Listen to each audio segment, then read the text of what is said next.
Hello and welcome back to my channel. This is all the books that I read in November. This is actually going to be a really quick video because I only read 4 books in November. But I am currently in the middle of 2 other ones, so I will just give a reading update about those 2 books as well. And hopefully I'll read more books in December. The first book I read in November is The Buffalo Hunter Hunter, and this is an adult historical horror book. We actually follow 2 timelines. One is in present day and the other one is in 1912, and the main character in present day is Etsy, and she is trying to write her thesis and she's trying to get published as well, and she can't think of anything that's worthy of publishing until she stumbles across her great grandfather's old diary entries, and she realizes that she can turn his diary entries into a published work. And then the other timeline is the one in 1912 following her grandfather. And he is documenting the story of a Native American man who shows up in his church one day and wants to confess his life story. And he may or may not be a vampire out for revenge. I really enjoyed this book and gave it 4 stars. I do think the plot was a little slow, especially in the middle, but I loved the writing style, especially in the grandfather's chapters. I just loved how it was written as if it was actually written in 1912. He was just a really interesting character to read from. I also just liked the dynamic between the grandfather, who was a pastor, I think his name's Arthur, and the Native American man he meets called Good Stab. I just loved their dynamic. Their conversations just flowed really interestingly. And I also really like horror books when it's set in a historic time period. I just feel like it really adds to the atmosphere of the horror. Yeah, overall, really enjoyed this and gave it 4 stars. The next book I read, and my favourite of the month, and probably one of my favourites of the year, is The Works of Vermin, which is a dark fantasy novel. I think it's technically an urban fantasy because it takes place in this giant city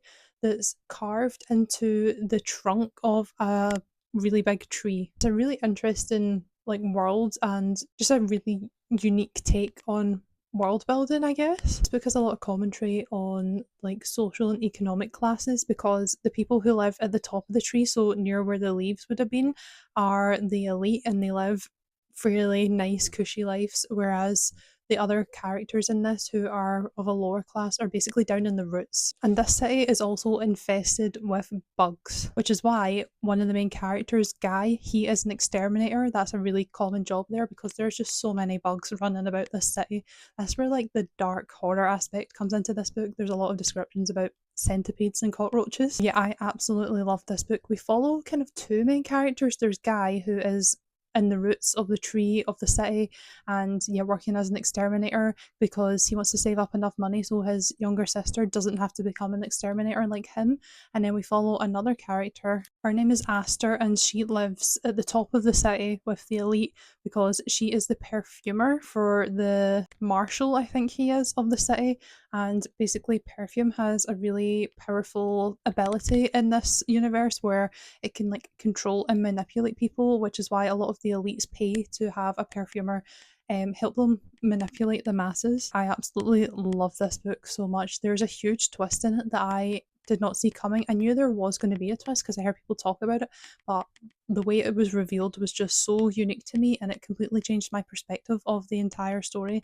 So yeah, I love this book. I was staring at a wall for about 30 minutes after I finished it, and I want to reread it now knowing what I know in hindsight. But yeah, this was 5 stars. I also read The Resurrectionists, and unfortunately this was about 2 stars or maybe 2.5. This is set in Edinburgh in the Victorian era, and it follows the main character James as he travels up from England to study at the University of Edinburgh to become a surgeon, and he finds out that there's actually these selective classes or exclusive classes that he isn't enrolled in. You actually need to pay to get enrolled in them, and basically if you're not in them you're not going to learn as much as everyone else. So he tries to find a way to earn some extra money to get into these classes, so he befriends this guy who is a grave digger. He basically digs up the corpses and sells them to the university, so he kind of gets involved in that and all of the inner circle things that are related to grave digging.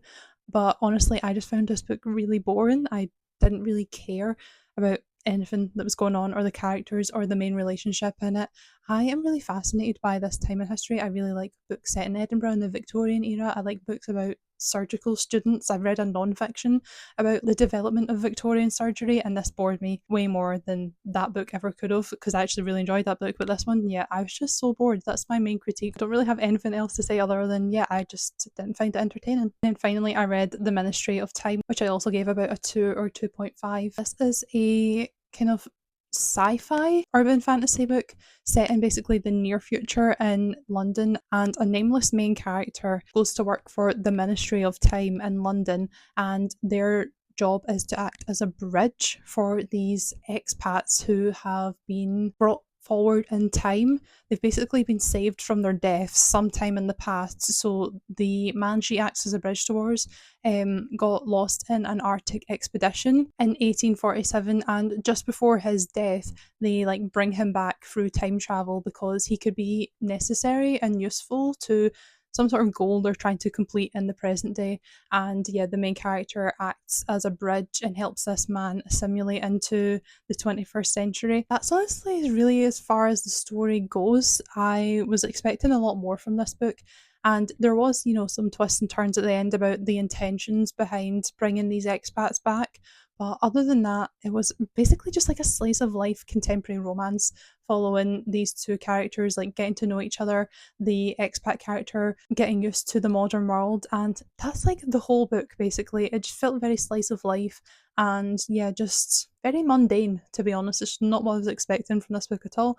I thought it would get a bit more like fantastical or scientific, but yeah, it was just like The Resurrectionist, a bit boring, unfortunately. But yeah, the two books I'm currently reading right now, one of them is on audiobook, and that's Chain Gang All Stars, and this is a adult dystopian book set in America in the near future, where prison inmates have this opportunity to volunteer for this program where they fight in this tournament to the death, like gladiator style, and it's broadcast on live TV, and we follow a bunch of different characters. Some of them are prison inmates in the tournaments, we follow them, but we also follow people outside of prisons, like some are super fans and we follow like their perspective and why they love the show, and we also follow people who are like protesting against the show because they think it's morally wrong. So it's just interesting to read all these different perspectives, and it's also like a really intriguing commentary because even though it seems pretty insane, it also doesn't seem that far-fetched from the reality that we're currently living in. I'm also currently reading The Devils by Joe Abercrombie, and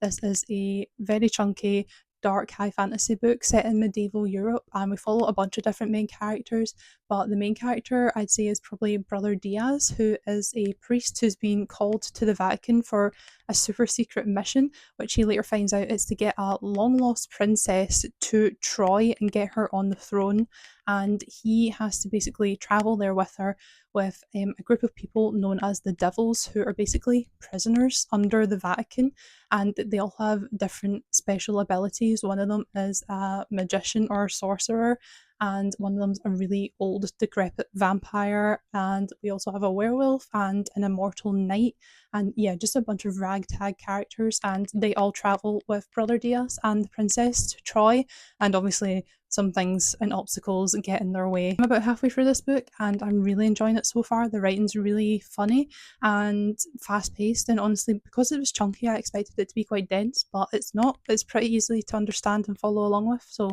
I'm really enjoying this one so far. Yeah, and that is my quick summary of all the books that I read in November.